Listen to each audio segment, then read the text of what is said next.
Hey y'all, and welcome to Wait, Hold Up, What? My name is Dawn, your host, and today's episode is in honor or tribute or about, I don't know, however you want to say it, International Women's Day, which is every year, March 8th. And so we're a couple days early, but we wanted to make sure that we talked about it. And full disclosure, especially for those of you that are watching on video, this is now my fifth or sixth attempt at recording this episode. And every single time that I have exploded into a puddle of tears that was so distracting, it wasn't going to work. And if you are a regular listener of the podcast or you just know me being reduced to a puddle of tears may not be all that uncommon, but it was over the top. And so I had to stop and regroup and capture myself, and this like wonderful makeup job I did, because now we're fully on video, went out the wayside. But I'm telling you that I'm going to try to get through it. Here's the deal. I'm emotional because the world is just emotional right now. And I'm sure a lot of you can identify that, or maybe you said, oh, girl, preach. And also because this particular subject matter, God, it just means so much to me, right? And that also is probably not a surprise. My company is called Eliminate Girl Hate. But right now, the frequency at which I say the words, wait, hold up, what? Is just, it's just beyond.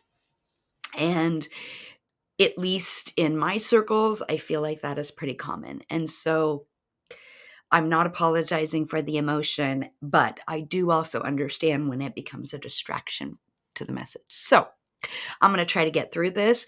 I took some notes, so you may see my hand in the video go up to scroll because unfortunately I didn't charge my mouse, and that's what we got to do. So, International Women's Day, right? Happens every single year. Every single year it has a theme. This particular year, the theme is Accelerate Action. And they're basing that off of this concept that in order for us to reach gender parity in the world, right now they're estimating that that will take 134 years, which means gender parity would not occur until the year 2158, which is 5 generations from now. Now, the reason that I say that is because sometimes numbers, they're not they're not tangible, right? Like, what does 134 years mean to me? I won't be here. Okay, cool. But 5 generations, that means right now, all of the human beings that are in my life, there is no one alive within 5 generations. So that, to me, really like cemented something. So the idea of Accelerate Action is, how can we as a community or as a public or organizations or a country, a world, people, how can we speed up the rate of progress? Great, of course. Well, of course, I want that. Clearly, not the whole world wants it, at least not in our current administration. Sorry, not sorry. So I want to back up first, and I want to level set a few things. And some of those are the definitions, because there's a lot of things that are being said by pundits and politicians and media, and yet they don't fully explain it. And so everybody stays in their same viewpoint because they're not actually understanding what these things mean.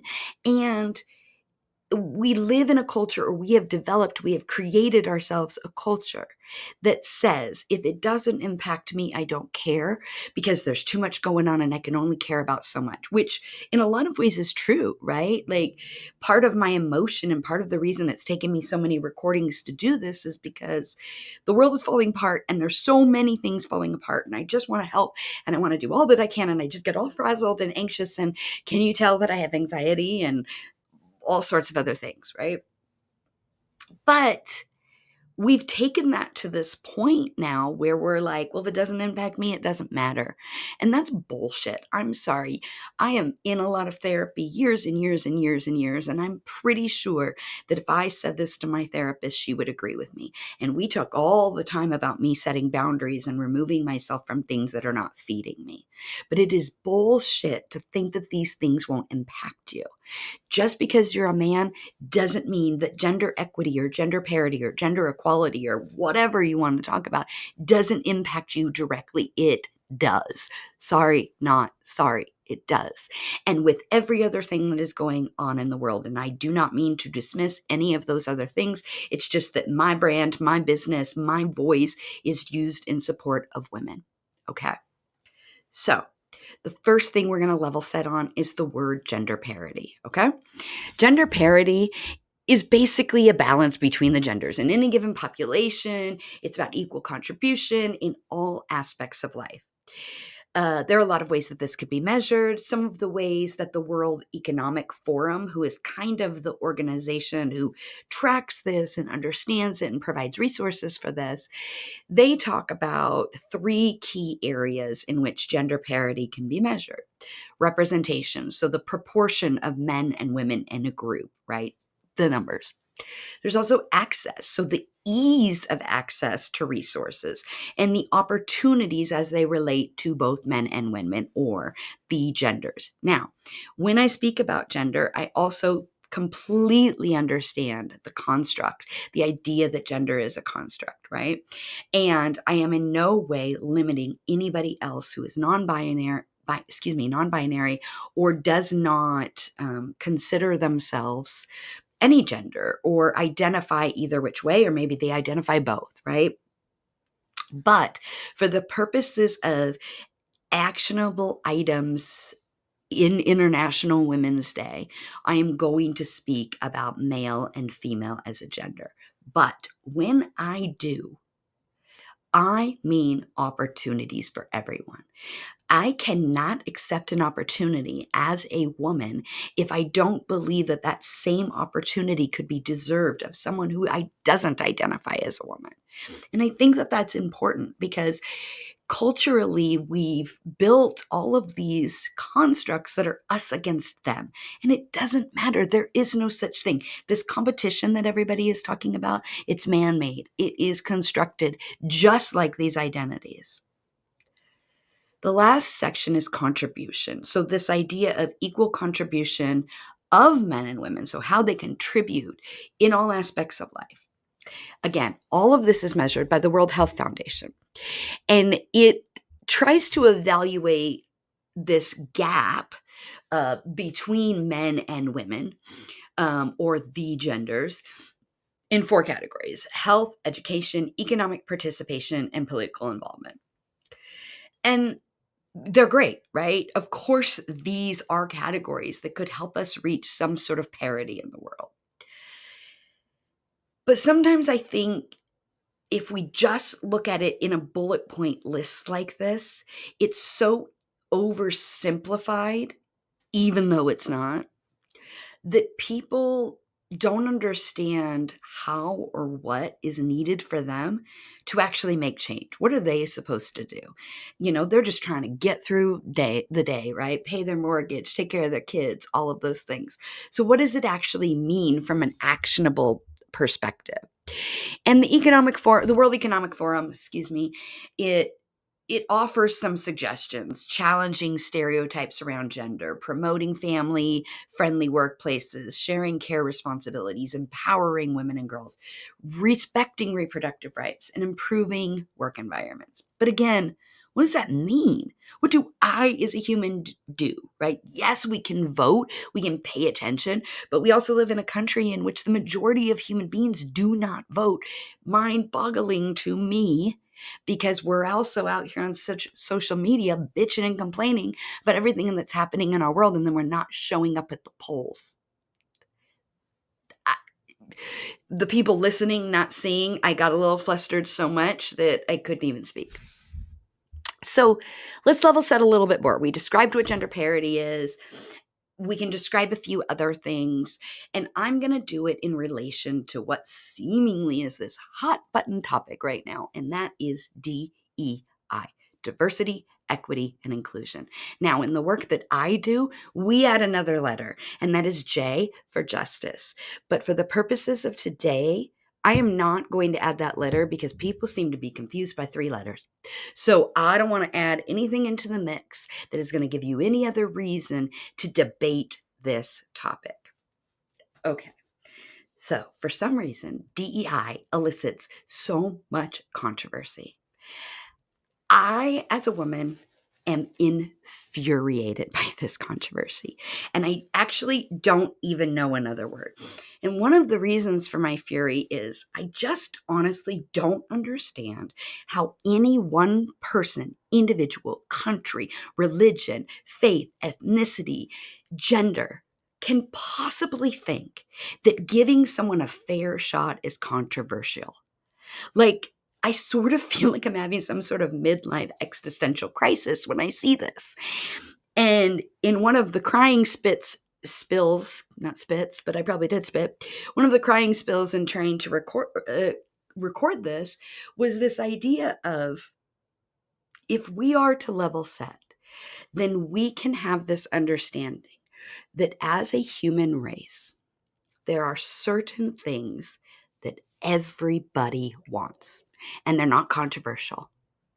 We all want to be safe. Okay? I don't care who you are, where your background is.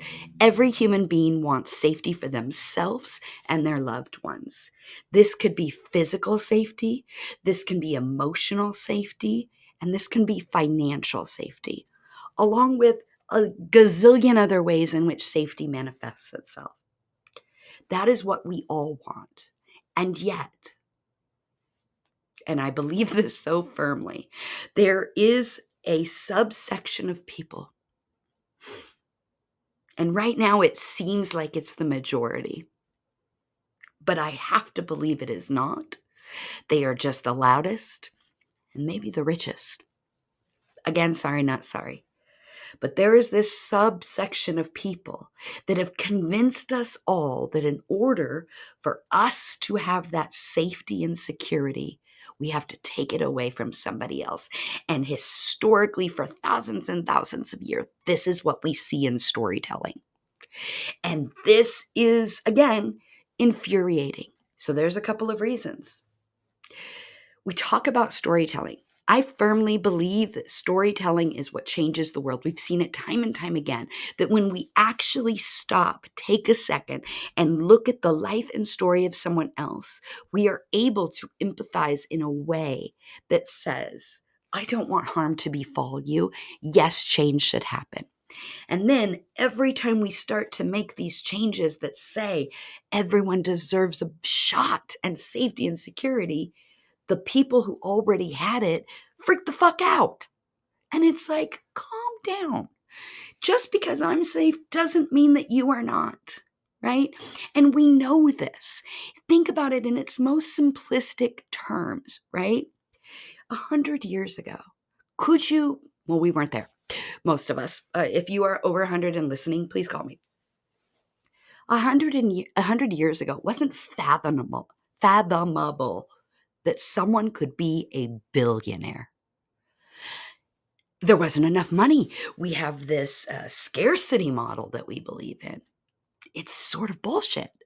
Because look at us now. We're about to have or maybe we already do. I'm mixing up my headlines. Trillionaires is about to become a reality. And why does any one individual need $1 billion? They do not. And by the way, I'm bougie. I like nice things. I would like to have money. I do not need $1 billion. Okay?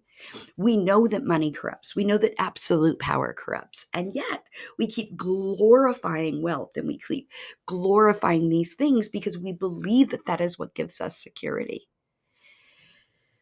Okay, I know that was a little ranty and I got really off case, but I just need that to be out there. Okay, so let's assume that this all isn't an issue. The other thing that infuriates me about this controversy is that most people who are against DEI or who are against these types of programs don't even really know what DEI means. Okay? Most companies, I need to stop using the word most, and I am going to. So I'm going to correct myself and back up. There are companies who have attempted a DEI program or a DEI philosophy or a culture change, right? And they say that they instituted a DEI program. And yet all they did was the D, which sounded a little weird. Okay, so let's talk about this. First of all, DEI, again, stands for diversity, equity, and inclusion. And when I say that most companies only focus, I did it again.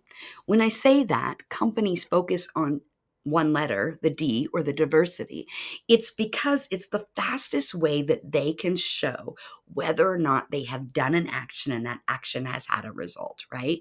So when you think about diversity, it's like, okay, I used to have 100 white men that worked for my company, and now I have 75 white men, and I've got 20 white women, and then I've got 5 Black, Asian, Indigenous, Native. Maybe I've even got 1 LGBTQ person. Whoop, box check, box check, box check, box check. And they think that that is all that they have to do. And it is just not true. The other 2 letters are actually way more important because the other 2 letters are the parts that help ensure this idea of security and safety. It is the equity and the inclusion. So some people will look at that and say, that's so fluffy. Like, what does it actually mean? And why do I care? And all of these types of things. So I guess I'm supposed to tell you what all of these things mean, which I hate that I have to do because why do we not know? Okay, diversity, the practice. I'm reading this because it came from the dictionary so that there's no, oh, well, with that source, that's not what it means. This is the dictionary definition of these words. Diversity, the practice or quality of including or involving people from a range of different social and ethnic backgrounds and of different genders, sexual orientations, etc. Notice that that definition did not lead with the word race. That definition did not lead with sexual orientation. And yet, what everybody's freaking out about is that. Chill out. Okay. Next, equity. The quality of being fair and impartial. Boom, it. That's the whole definition. Are we going to argue when our entire judicial system, for those of you listening, I put it in quotes, when our entire constitution, in quotes, is about being fair and impartial? Okay, inclusion. The action or state of including or of being included within a group or structure. Now, on this one, there was a second definition. The second definition says the practice or policy of providing equal access to opportunities and resources for people who might otherwise be excluded or marginalized, such as those who have physical or intellectual disabilities and members of other minority groups. Again, notice it didn't leave with race and sexuality. And yet, that's what we hear in the news. That's what we hear bitching about. Now, I also want to backtrack and say I think it's freaking insane that that's what we're bitching about. But the reason I read these definitions to you and the reason that I'm talking about it is because that is such a narrow version that you're complaining about. And it's not even what these things are defined and created to do. Yes. Do they help people of different races? Do they support people of different sexual orientations or identities? Yes. But the idea is that everybody, right? Everybody gets an equal footing. By the way, lean in closer. That means white guys too. In fact, the single group of people who have benefited the most from DEI programs is white women. White women. So, okay, all you, see, I'm getting flustered again. You racist people that think that this is in some way hurting you and your master race, and it's not. It's lifting your women up who have been supporting you for hundreds and hundreds of years. Okay, sorry, calming down again. Okay, this is not the episode that I wanted to do. I seriously wanted to come off with this really professional person that people might hire to come and speak and talk about this, but I'm so angry, and I've never actually known how to express anger, and I'm working on it. And apparently, this is how it's coming out. Okay, so now we're all on a level playing set. I'm not sure if we should all take some deep breaths or if it's just me. I was reading this article in some of my research, and there was a woman by the name of Jessica Fulton. She's the vice president of policy at the Joint Center for Political and Economic Studies, a nonprofit that aims to improve African Americans' socioeconomic status. And her quote was this: "These policies do not actually dictate who gets hired. They are ways to open the doors to people who might have not been able to have access or aren't as well connected in an industry or occupation." Now, she goes on further, and I'll hit that in a second. But I want to hit this because most of the corporate settings that we're in, or the industries that we are so completely incestuous, right? I saw a comedian talk about this the other day, Roy Woods Jr., where he was talking about a fast food worker who gets fired. And he's like, look, Wendy's does not care why you got fired from McDonald's, right? There is another job out there for you. And that is actually true for so many industries, right? I've done a lot of hiring over the years, and you get these people that just bounce around the 5 to 10 companies that are in industry, and they just keep going. And we wonder why we keep capping where we go. It's because we keep just taking the same minds and shifting them around instead of adding other things into the mix to expand on those ideas. Even me, as a professional, I had this conversation with somebody the other day, and they hated the way that I explained it. You might as well. But I was talking about how I am not a solo person. I do not like to work in a vacuum or by myself.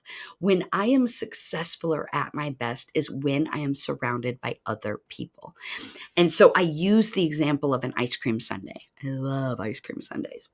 Okay, the base of that is the vanilla ice cream and the chocolate syrup or hot fudge or whatever you want to call it, right? That's really the heart of an ice cream sundae. And for some, that is enough.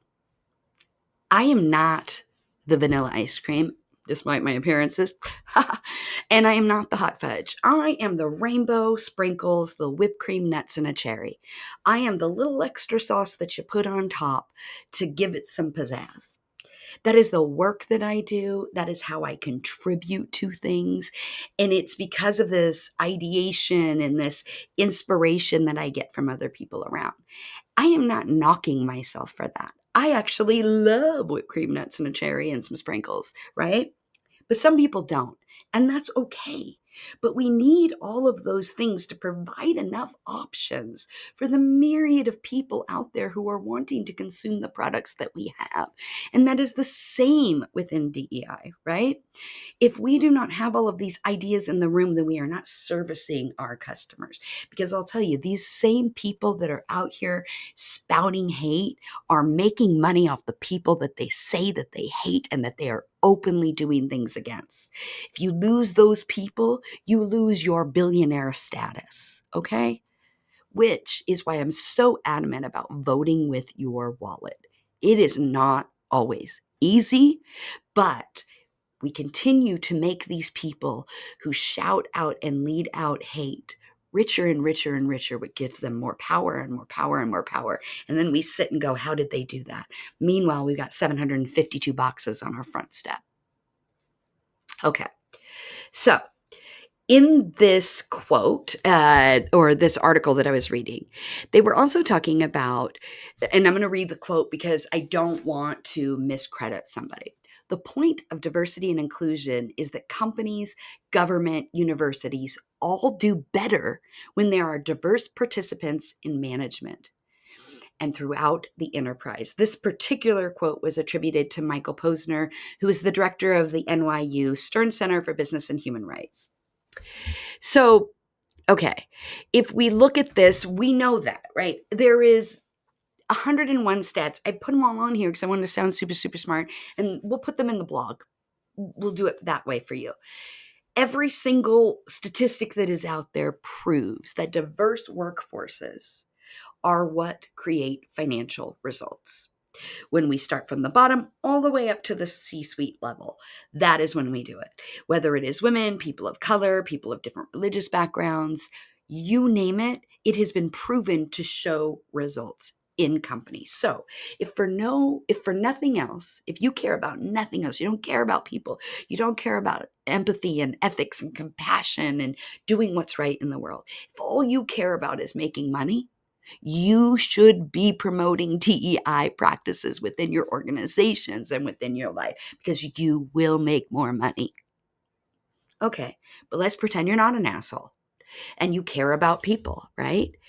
A lot of people take these DEI programs and definitions, and they get all outraged by it because they think that they're losing out. It doesn't represent them.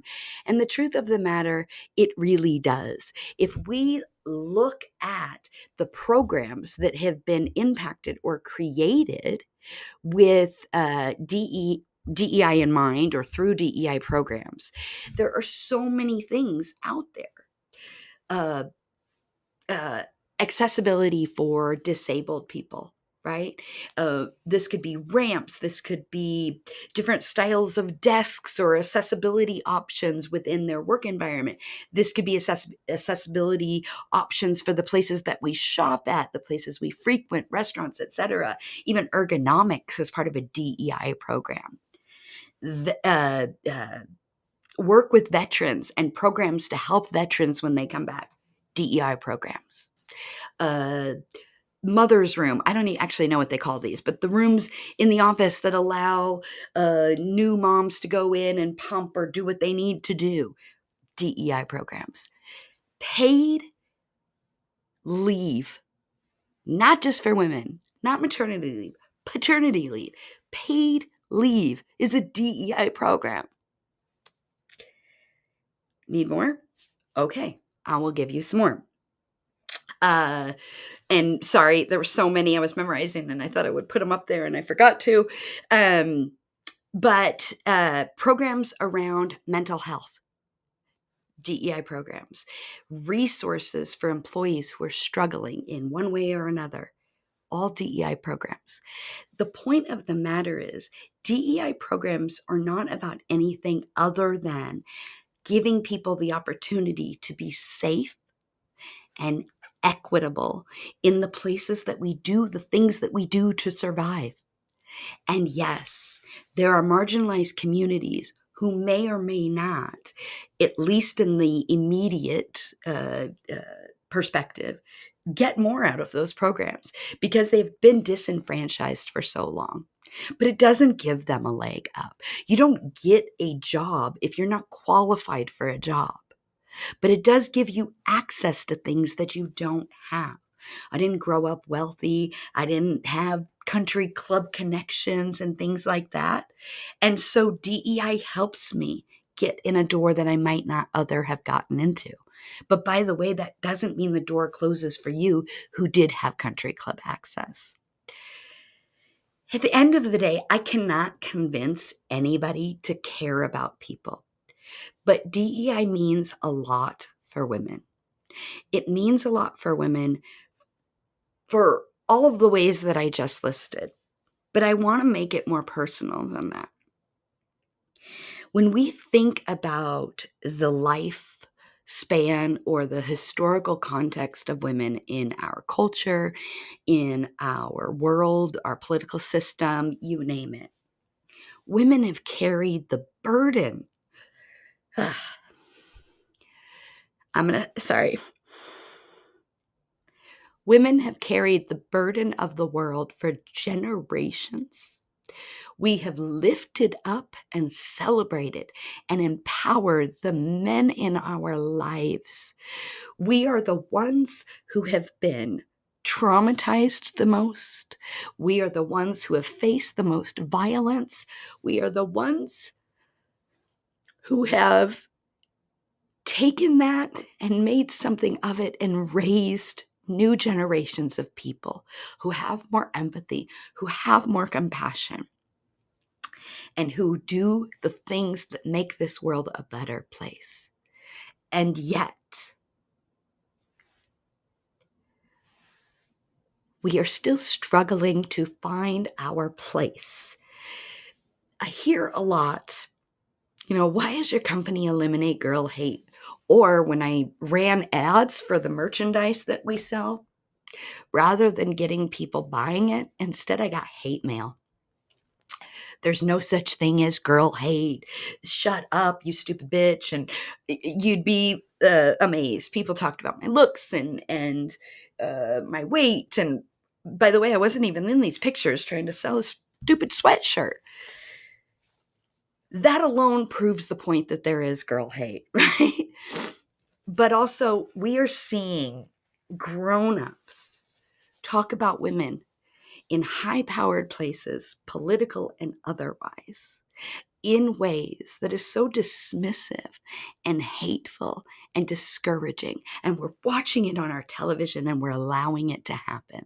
And then when people want to challenge it, they say, would you talk to your mother or your daughter or your sister that way? And sure, great question. But why do you only care about someone if you know them? We live in a world with so much darkness. And so much of that darkness was created by us. The most dangerous species in the world is the human being. And the most dangerous human being is the white man. And if you are a white man and you're listening and you're offended by that or you're upset by that, do something to prove that that's not right. I am done as a human being coddling a population of people who are not willing to look into the mirror. If you do not want to be described that way, then don't act that way. As a white woman, I have a lot of privilege, and that privilege has made me question whether or not I should be the voice that does this work, or whether or not I should step aside for somebody else. But here's the thing. We need all of us. It is incumbent that we stand up for humanity. It is incumbent that we stand up for something better than what's happening. Excuse me.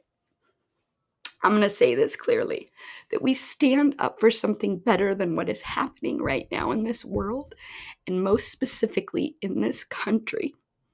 There are millions of people who are in pain right now, who are suffering, who are being traumatized, who are being victimized. And it is not without hard work, and it is not without pushback. But we need help. We need more than us. We need people to believe that there can be something better. And that means we need you. So if you want to know how you can do something actionable to accelerate, sorry, I forgot the theme at this point. If you want to know how to help accelerate action, not just for women, but for humanity, stand up to these things. Speak up, speak out, do not speak for. I do not want to watch another video on Instagram that tells me what I need to do to get a man, and the man is the one telling me to do it. No. Why don't you figure out how to get me? Why don't you figure out why I'm going to help grow your business? Because I will. And so will all of these other people that you are pushing to the wayside and demeaning in their value. And I realize this episode turned into something I probably was not intending. I wanted it to be educational and informative. And instead, I'm probably doing what all of these people are doing that I'm complaining about. And I'm sitting on a soapbox and I'm yelling. I'm not really yelling, but crying is probably equivalent to yelling to some people. Yelling triggers me. Crying might trigger you. And for that, I do apologize, because I'm not intentionally trying to trigger anybody. But what I am trying to do is take ownership of what I can do to make this world a better place, not just for myself, but for the other people around me. And I don't have to know you to want good for you. And you shouldn't have to know me to want good for me. A fire and a hurricane and a national disaster comes out, and suddenly we donate money and we feel so bad for these people. But where were you before that happened? Because natural disasters are not the only trauma that happens in our lives. How are you protecting women? How are you standing up for women?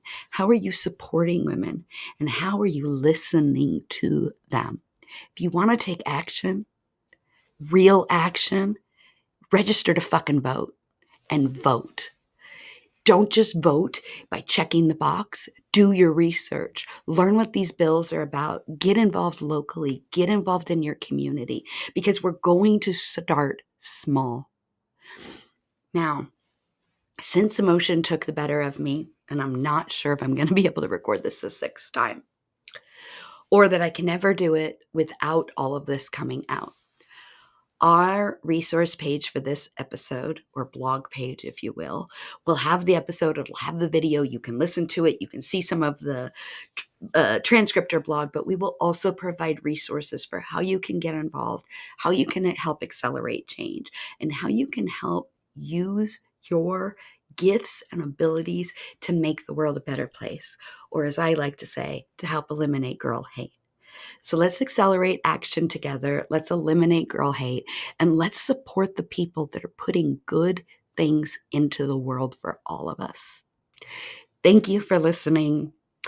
Thank you for the grace that I hope you're extending if you stayed this long into the episode.